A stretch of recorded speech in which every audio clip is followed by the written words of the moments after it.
बंदी छोड़ सतगुरु रामपाल जी महाराज की जय।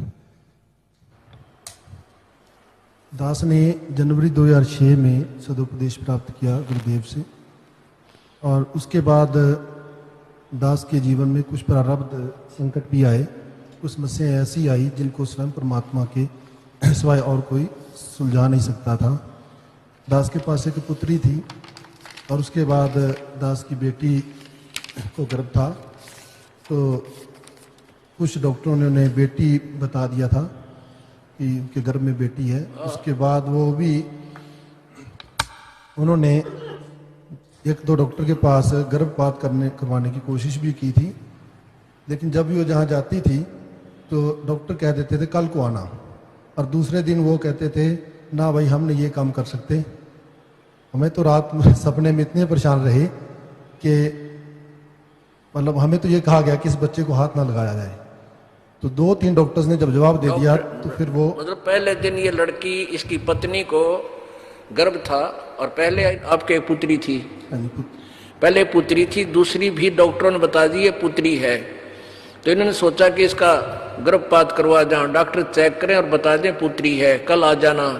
अगले दिन जाएं तो कहते हैं डॉक्टर ये कहता कि एक चीज ने हमें इतना परेशान कर दिया कि खबरदार ने इसका हाथ लगा दिया तो लड़की के गर्भ को हाथ नहीं छुओगे तुम, उन हाथ जोड़ दिया, अगले दिन काम नहीं कर सकते। आगे बताइए।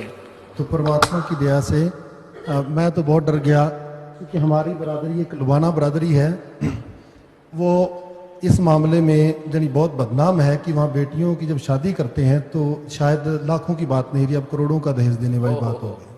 कहीं टाटा सफारी गाड़ी देनी पड़ती है, कहीं कैसे, तो वो बड़ी परेशान होगी कि अरे 2 बेटियों को कैसे ब्याएंगे, हमारे तो नौकरी है।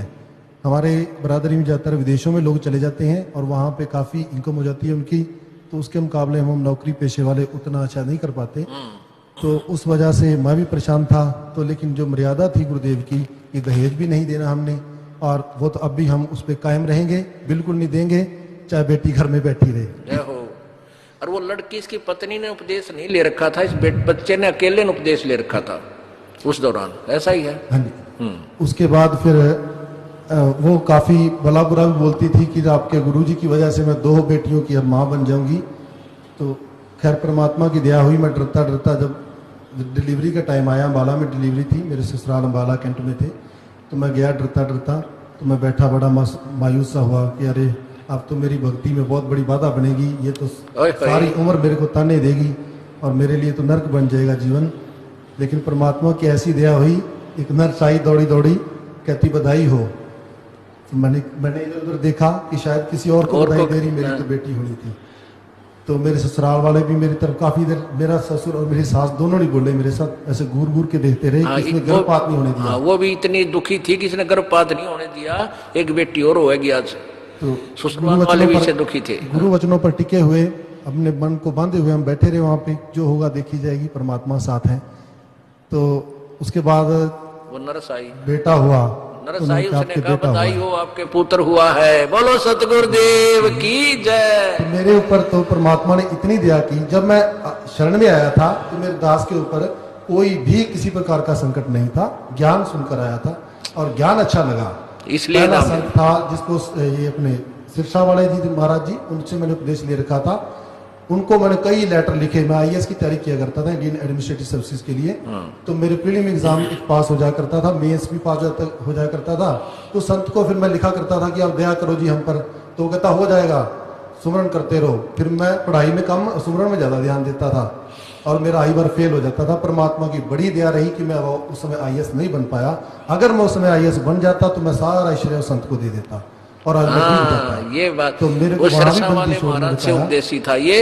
और कोई भी जैसे ये प्रार्थना करता था जी मैं आईएएस कर रहा हूँ, मैं सफल हूँ, उन वहां का उत्तर आता था बेटा तो सफल हो जाएगा, और नहीं हुआ।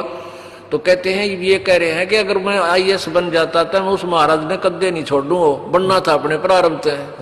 तो ऐसी दया मालिक हुई कि नहीं बना, परमात्मा ने नहीं बनने दिया। मैं बहुत खुश हूँ कि मैं आईएएस नहीं बना, क्योंकि मुझे फिर ये वस्तु नहीं मिलनी थी, ये पद पोस्ट तो पता नहीं कितनी बार प्राप्त कर ली। वाह बेटा। तो मालिक ने जो ये दया की है, नाम की दया की है, ये वास्तविक नाम, ये इसका प्रमाण, इतने प्रमाण देखे हैं हमने ओहो, आत्मा गदगद हो गई है। अभी तक तो 2 मंत्रों का प्रमाण मिला है, तीसरा भी मालिक दया मिलेगा, और मिलेगा, जल्दी तीसरा से मिलेगा। करेंगे दया, मालिक करेंगे दया। वो तो कहते थे तुम्हारा एक पांव यहाँ पे है, दूसरा सतलोक में है। हम भी सरसा वाले बकाया करते थे। बताया करते थे। अब हम तो दृढ़ हो गए थे कि सतलोक में जाएंगे पक्के। जब पता चला तेरा भला हुआ, इसमें 3 नाम बिल्कुल ही प्रमाण नहीं है। जब हमने पढ़ा सतगुरु की किताब में, सतपुर काल मूर्छ स्वरूपी राम, ये तो नाम ही को नहीं कहीं। ये तो कितना नाम नहीं, किसी प्रमाण में नहीं है। तो पटक दिया उस संत को, कहता नकली गुरु को लित्तर मारे, इनको नीचे पीटे, इनको पीटे, दोष नहीं है, इनको पकड़ घसीटे, पकड़ घसीटे। मालिक आपने बड़ी दया करी, अपने दास पर यूं दया बनाए। बोलो सतगुरुदेव की जय। संत शरण में आने से आई टले बला, जय मस्तक में सूली हो व काटे में टल जा। बोलो सतगुरुदेव की।